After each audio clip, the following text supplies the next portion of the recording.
What's up, YouTube? Andy from the Sports Card Flip Game here with the latest on how to get you plugged into all things sports cards.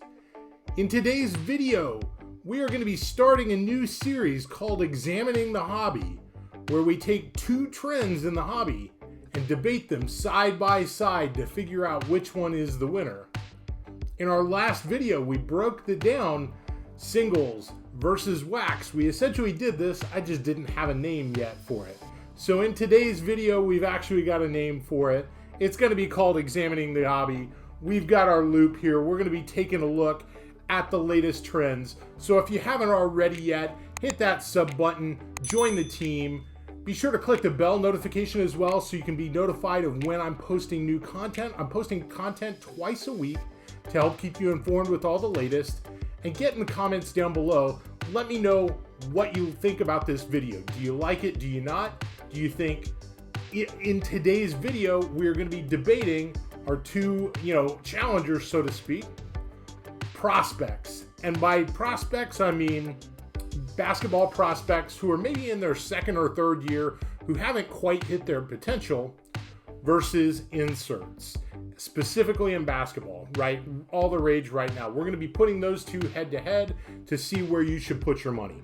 So without further ado, let's get into it. The idea for today's video actually came from a subscriber of mine, TSoyCute, who asked me to discuss the current stock of a number of players, typically in their second or third year. And the guys that we're going to be discussing are Lauri Markkanen, Jaylen Brown, I should actually turn that around, John Collins, DeAndre Ayton, and Markelle Fultz. So in those last two, with Ayton and Fultz, they are the previous two number one picks, right? And then the other guys typically are lottery or first round picks. Some are playing on good teams, some are not playing on good teams. All of them have kind of had their moment in the sun.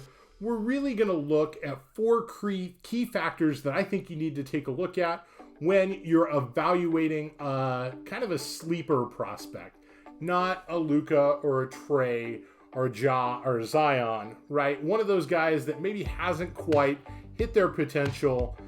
So here's what you need to look at least in my opinion, when looking at these guys. So I think you want to first evaluate their potential to become an all-star. In my mind, there's one guy that rises to the top of this list. That's actually Lauri Markkanen.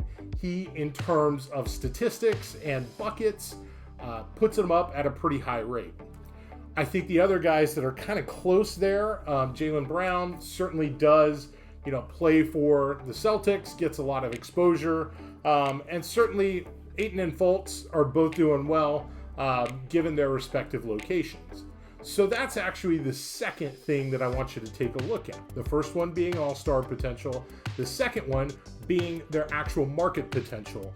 And that goes into market being the hobby, right? Are they getting hobby love? Are their card prices going up? Are they going down? Are they flat? Or maybe their actual market that they play in, meaning the city in which they play. Now, if you look at those two, Ayton and Fultz, not in good shape, right? Two of the worst markets, and both of their card prices are pretty stagnant. I think, again, you may want to look to Jaylen Brown. You may want to look to John Collins on that. He plays on the Hawks. They're a young and upcoming team. I think they may get the edge in that. The third one is actually then looking at the overall trajectory of the team. Again, that's where you will not only want to assess the hobby perspective of it, but the actual players around them. Again, Collins and Brown, really, in my opinion, are head and shoulders above. Really, you need Kobe White for Markkanen to do anything to really make any kind of presence. But the fourth and final piece that I think is really critical when looking at these second and third year guys is determining have they plateaued or not. And that means, have their skills gotten to them to their peak of their potential? And in my mind, with all of these guys, they're really kind of there.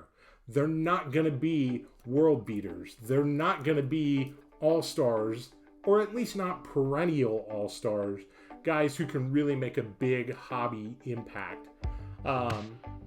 I think the one that in my mind sort of comes above all these is actually Lauri Markkanen. His card prices are not really doing anything crazy. I think if you think about him, the closest analogy or player comp that I can give you is a guy like Domantas Sabonis. Very similar, European-esque type player, although played here in the States. I think that's about the comparable that I would give you. So he's an all-star, but not really going to get any hobby love.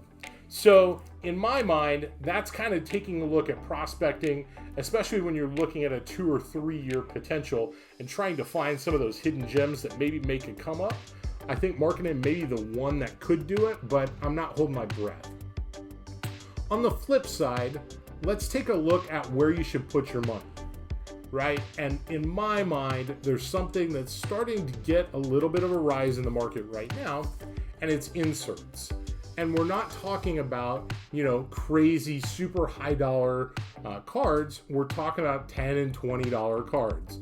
So a couple that I've been buying lately, this is a Luka Select. This is the Phenomenon. I think this is actually a subset. It may not actually be a true insert set, but you get the idea, right? That it's a kind of a variation from the main card. Another one that I've been picking up a couple of are Revolution Liftoff cards. I love the die cut. So this is Giannis. You can see it's got that refractor look in it. Just love the overall die cut and look and feel of this card. I think that's super awesome. I picked it up for like $10. Another one that I don't think is getting a lot of love, but if you're trying to get some of those rookies on the cheap, here's one that I would look to. This is the Panini Certified. This is the Graffiti set. As you can see, it's got a lot of foil. It's got a lot of color. These are super brilliant cards, especially when you've got them up close and in person. I think even seeing it on camera doesn't quite do it justice. When you've got it in hand, you're like, wow, that's an amazing card. Pick this up for, I think, $50. So this is on the high end of some of those insert sets. So those are certainly some of the things that I'm taking a look at, right? Because Zion and Ja rookie cards are getting to be cost prohibitive. They're getting to be so expensive to where they're getting people priced out of the market. So if you're trying to invest, or if you're trying to pick up some Ja cards or some Zion cards, those are a couple of things that I would take a look at in terms of sets or subsets that maybe get you there without paying the full boat for a true rookie card. And again, you guys know I'm big into Luka cards, so I've been doing that same thing on the rookie front as well. And so I've been going back and buying some 18-19 cards and investing in a couple, just nothing crazy, right? So this is a Revolution. This is the Rookie Revolution. What is that called? No, that's just called Rookie Revolution. So that's an insert card, but you can kind of see, similar to the Liftoff, it's got that refractor look to it. It's got that high, gloss, really great card. And even something like a lottery ticket. This is Luka's Contenders card from last year. This is super cheap, but to be able to say, hey, I've got something from Luka's rookie year, think of it very similar to the Michael Jordan sticker card, right? It's not the 86 Fleer that's going for thousands and thousands of dollars. You can get it for a fraction of that cost, but that really does give you an idea of what some of those insert cards are going for. And I think just overall, they're making a big comeback. Similar to what the 90s inserts cards were, I think people are getting a little bit tired of the rookie and the color chase, and they're going for inserts. So here's even a couple of things that I picked up or found recently. So this is a Karl Anthony Towns. This is a green franchise features. This is a really cool looking card. Again, when you've got it up close, you can kind of see the shine to it. And then here's an optic. This is a Prism Express Lane John Stockton card. Doesn't go for much, but again, seeing that Prism, hopefully the light catches it on the camera there. You get the idea that what they're doing and the technology that goes into these insert cards just really have great overall designs.